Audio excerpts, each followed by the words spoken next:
Masjid Nabawi.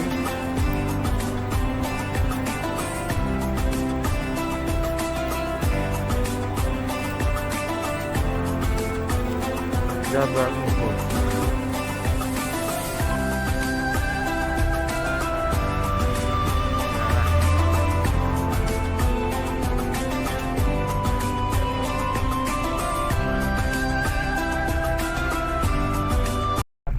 Kullu sanah wa anta thayyibun. Setiap tahun semoga Allah limpahkan kita dengan kebaikan. 1 Ramadan 1443 Hijriah. Hari ini kita merasakan di Madinah Al-Munawwarah. Insya Allah kita akan berkunjung beberapa tempat bersejarah. Sebelum kita melakukan kunjungan, mari kita bersama-sama berdoa kepada Allah dengan doa keselamatan agar Allah senantiasa melimpahkan kepada kita penjagaan. Ala hadhihi al-Fatihah.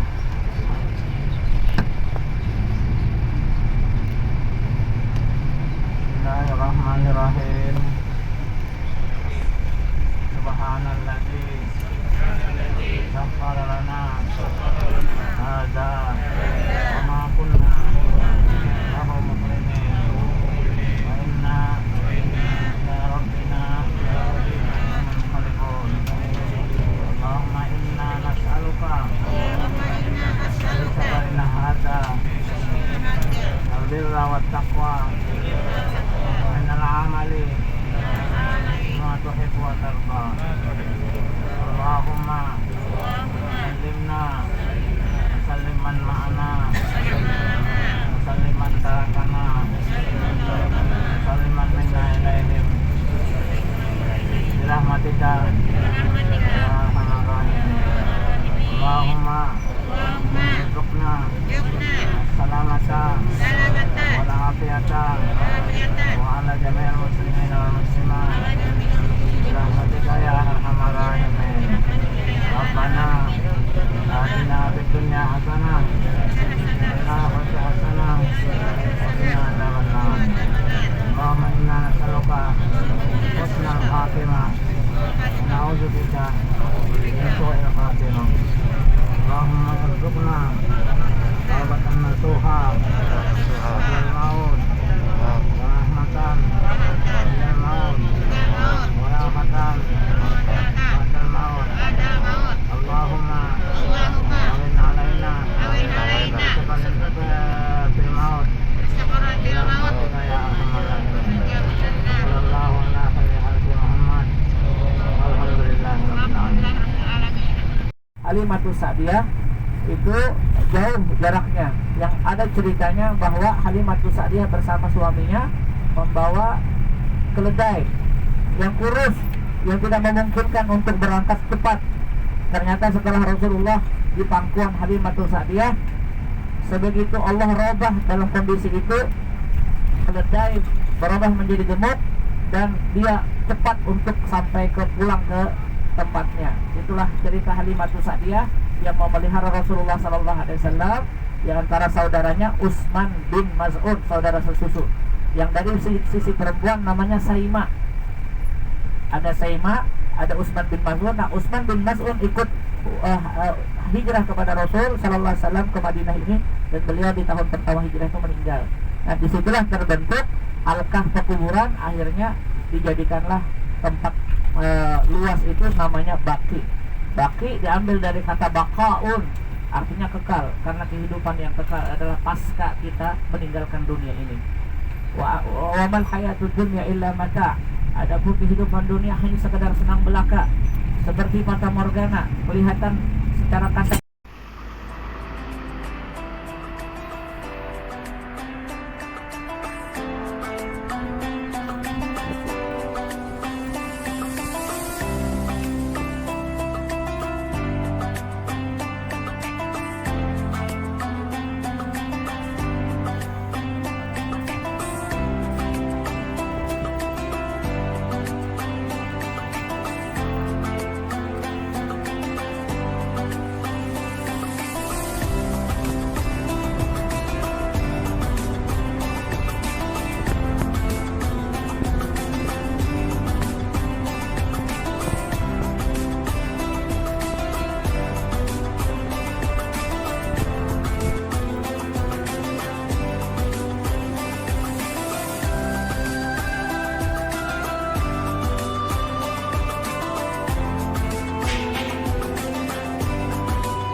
macam buah kurma.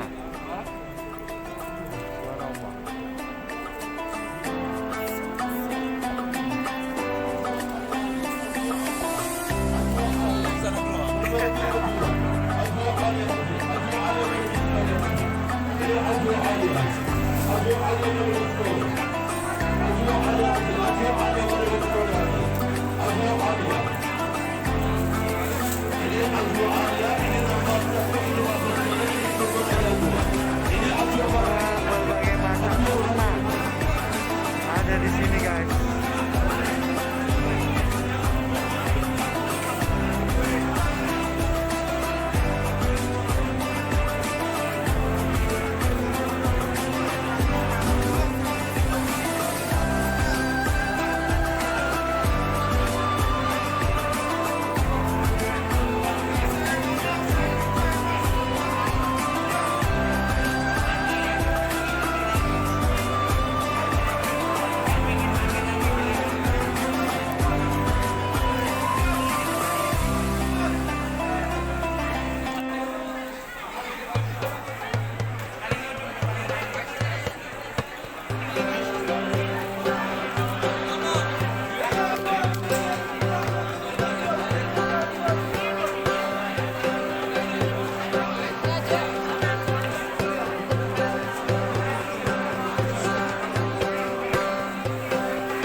يا نور الهلال أقبل تعال فالشوق طال والقلب سما نحو السماء مترنما لا تنقضي أنت للروح دواء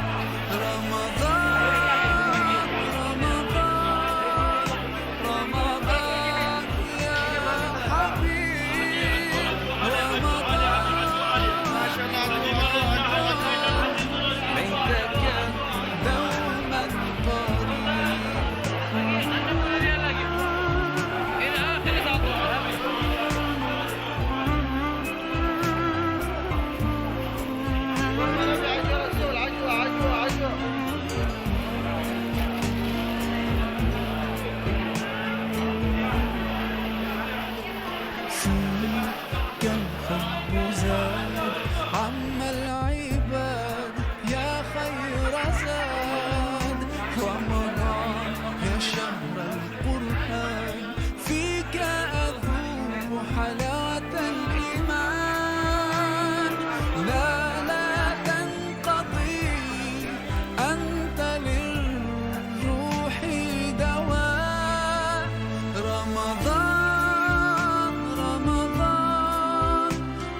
يا ربي بلغنا رمضان.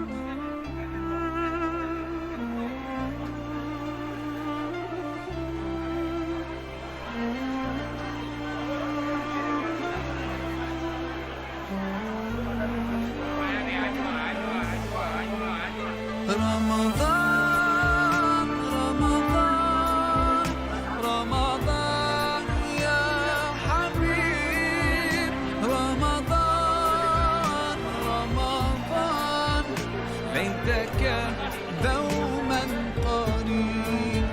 رمضان رمضان رمضان يا حبيب، رمضان رمضان ليتك دوما قريب، ليتك دوما قريب.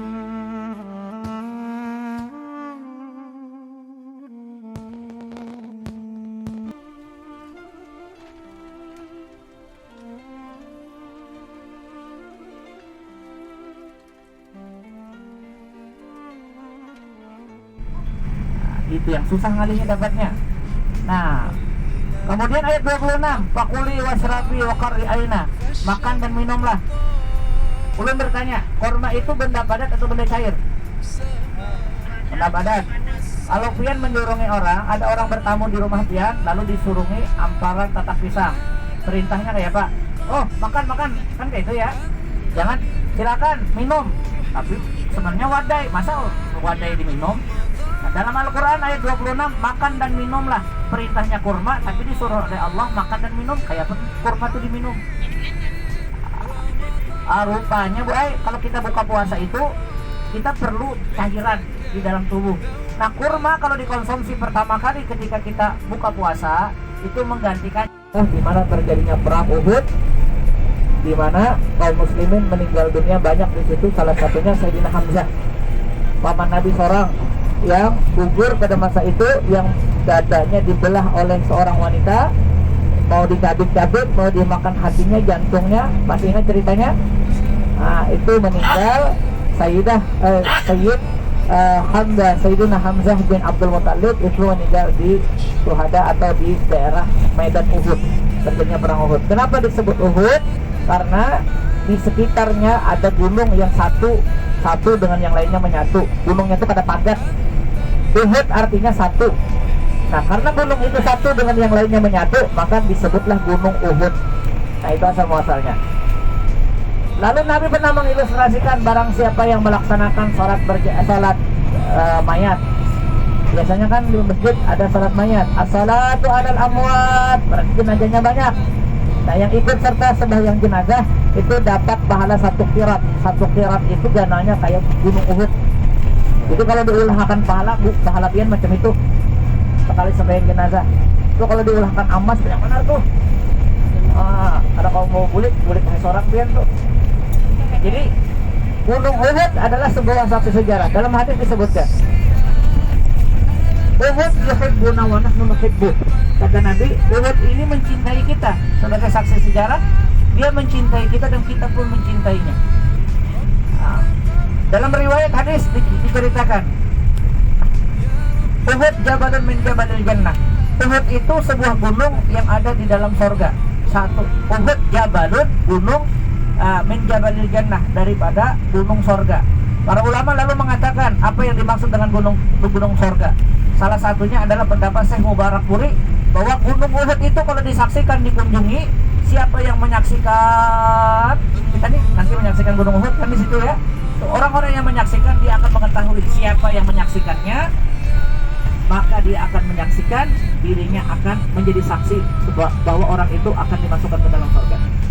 Itu yang disebut dengan Uhud, salah satu gunung yang terdapat dalam surga. Sama seperti Raudah, Raudatun min riyadil jannah. Nabi mengatakan Raudah itu adalah satu bagian daripada taman surga. Para ulama mengkajinya. Yang dimaksud dengan taman surga itu karena di dalamnya berisikan zikir dan ibadah di dalamnya. Orang di dalam Raudah itu berzikir aja, sholat 2 rakaat, berdoa macam-macam di situ. Maka perilaku seperti ini adalah perilaku orang-orang surga. maka disebutlah taman sorga. Nah sama seperti Uhud. Uhud adalah gunung yang terdapat salah satunya nanti di dalam sorga. Para ulama lalu mengkajinya, apa yang dimaksud dengan gunung sorga itu. Rupanya dalam bentuk syafaat. Jadi Uhud itu nanti dia mengetahui siapa yang menyaksikannya. Nah kita sampai di situ disyariatkan untuk berkunjung ke syuhada, orang yang mati syahid di perang Uhud. Ada 70 syahid, di antara 70 itu 3 orang, yaitu Sayyidina Hamzah bin Abdul Muttalib, Mus'ab bin Umair, yang ketiga Abdullah ibnu Jahash. Itu yang masyhur dari ahli sejarah. Apa yang Bapak Ibu lakukan nanti sesampai di situ, sampaikan salam kepada ashabul Uhud, orang-orang mati syahid di perang Uhud itu. Sampaikan salam, assalamualaikum ya syuhada Uhud, antum sadaquna wa nahnu lakumut tuba. Kami sampaikan salam kepada engkau wahai syuhada-syuhada Uhud, kalian telah terdahulu dari kami untuk berhadapan kepada Allah, dan kami akan menyusul kepada kalian. Nah, itu syuhada Uhud. Nah, lalu kita sampaikan salam kepada Sayyidina Hamzah, kepada Abdullah ibnu Jahash, kepada Mus'ab bin Umair. Nah kemudian berdasarkan kajian para ulama, boleh kita bertawasul dengan orang-orang soleh sekalipun dia sudah wafat. Itu kajiannya. Nah inilah salah satu bukti sejarah.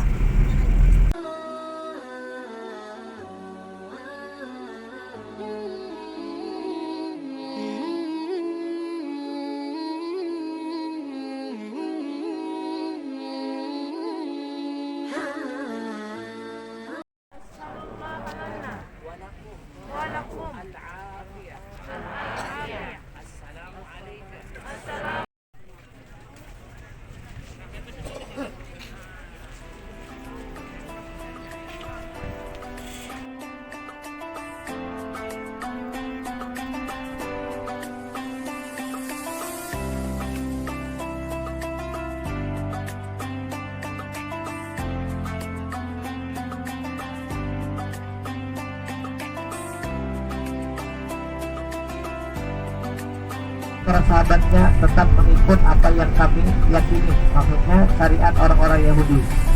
Lalu Nabi mengadahkan mukanya ke atas langit berharap wahyu turun agar Allah merubah posisi kiblat yang dulunya kiblat dari Masjidil Aqsa menuju Masjidil Haram. Kenapa dipindah pada masa itu? Karena Masjidil Aqsa dikelilingi oleh berhala, Masjidil Haram dikelilingi oleh berhala. Sebab itu Nabi mengarahkan arah kiblatnya yaitu menuju Masjidil Aqsa. Nah, ketika orang-orang Yahudi mengolok-olok Nabi, maka Nabi berharap akan kembali menghadap ke Masjidil Haram. Nah, tempat di mana sejarah bahwa berubahnya kiblat dari Masjidil Aqsa menuju Masjidil Haram diabadikan dalam Al-Quran. Qad nara takalluba wajhika fis sama' wa lanwalliyannaka qiblatan tardaha fawalli wajhaka syatral Masjidil Haram. Maka hadapkanlah mukamu wahai Muhammad ke Masjidil Haram. Akhirnya tempat itu tempat di mana terjadinya dua kiblat, di mana dipalingkan oleh Allah kiblat dari Masjidil Aqsa ke Masjidil Haram, disebut dengan Masjid Qiblatain.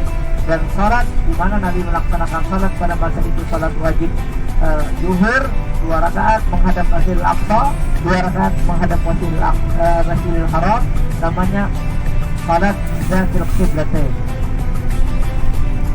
Nah, sampai sekarang akhirnya Masjidil Qiblatain menjadi salah satu tempat bersejarah terjadinya dua arah kiblat pada masa itu. Terjadi pada bulan Sya'ban, tanggal 15 bulan Sya'ban. Itu dalam sejarah. Setelah 16 bulan Nabi menghadap ke Masjidil Aqsa.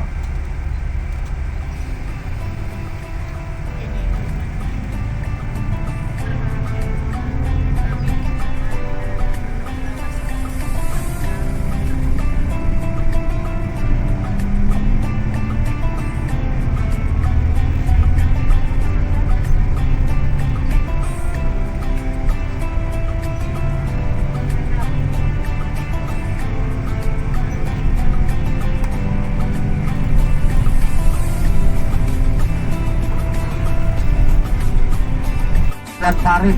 Khandak itu namanya parit. Nah di sekitar ini parit dulu. Nah setelah dibikin parit, kaum muslimin bersembunyi di sekitar wilayah masjid. Di atas ada namanya di depan kita yang paling sebelah kiri ya, ibu sebelah kiri paling atas itu namanya Masjid Al-Fatah. Jadi Nabi sempat bermusyawarah dengan para sahabat di tempat itu untuk menentukan bagaimana strategi perang yang akhirnya diputuskan oleh Salman Al-Farisi, yaitu dengan membuat parit. Nah, wilayah inilah disebut dengan wilayah parit atau Khandak. Nah, di sini terjadilah perang Khandak pada masa itu. Dawar.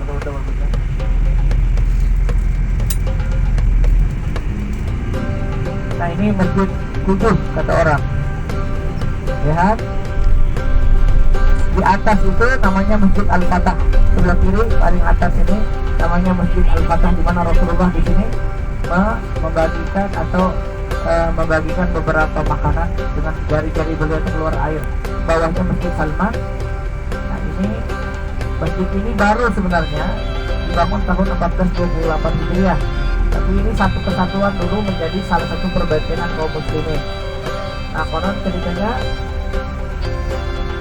di atas di ujung sana jadi Rasulullah bermunajat di tempat dimana ada tanda tuh ya. Di sini terjadinya perang Khandak namanya.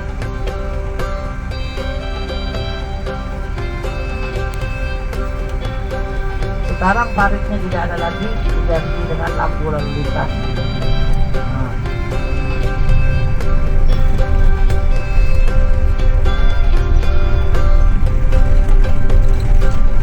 Bapak ibu sekalian yang dimuliakan oleh Allah, bapak-bapak khususnya yang kita ke Raudah pada malam hari ini, nanti setelah sholat maghrib atau ketika kita berbuka puasa di masjid, maka setelah sholat maghrib sebaiknya pulang ke hotel untuk makan, karena setelah sholat isya kita akan melaksanakan sholat tarawih.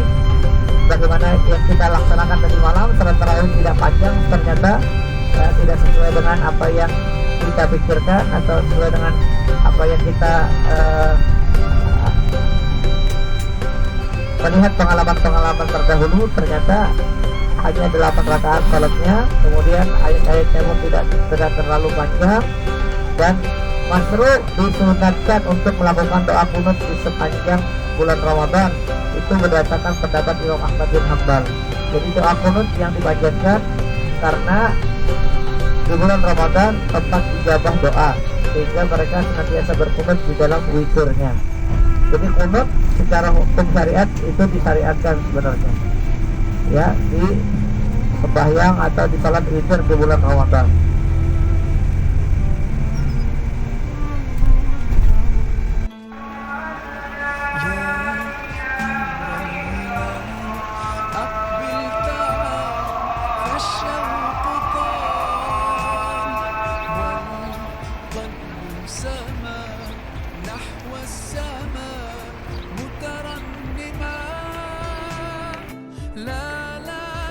Puasa 1 Ramadan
subhanallah.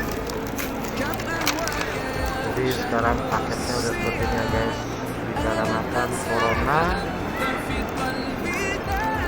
jadi lebih rapi dibanding tahun 2019. Masya Allah, tabarakallah.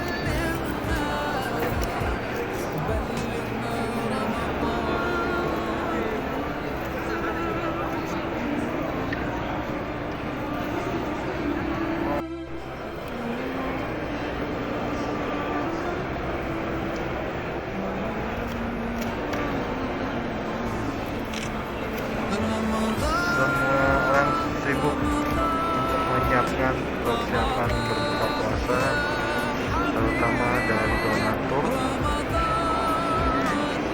karena sesuai dari arahan pengurus Masjid Nabawi, sebelum berbuka puasa semua makanan untuk iftar sudah harus tersedia dan tidak mengganggu waktu sholat maghrib.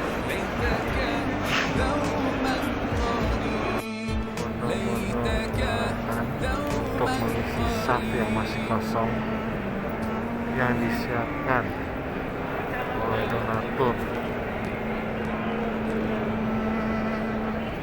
makanan berbuka puasa. Subhanallah.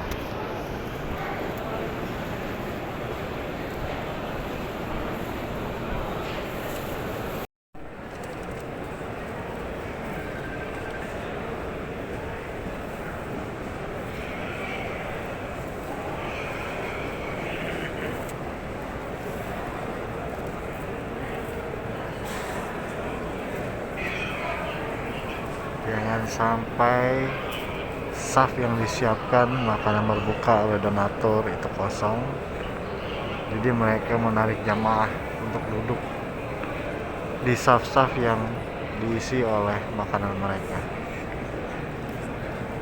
Subhanallah. Insyaallah tabarakallah.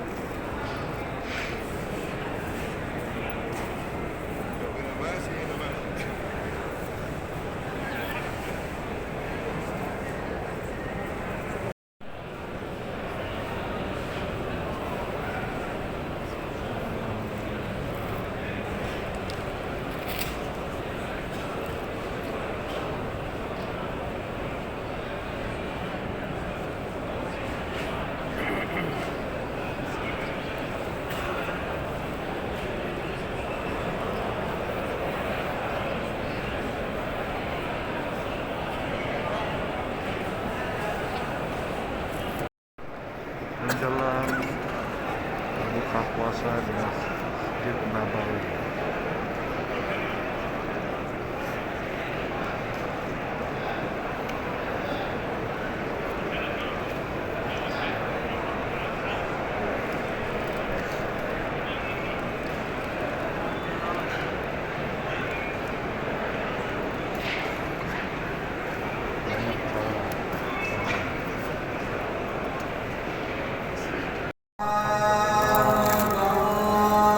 Saatnya berbuka puasa.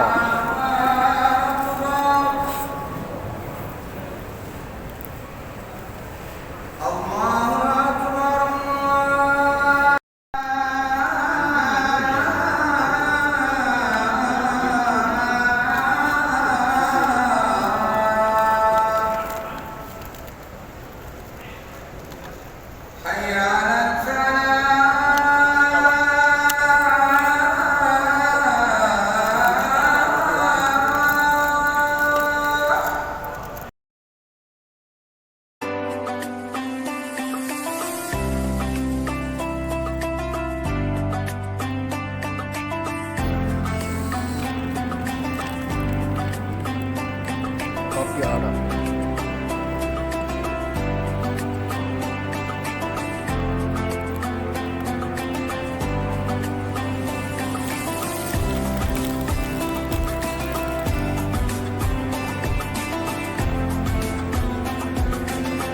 Suasana setelah sholat maghrib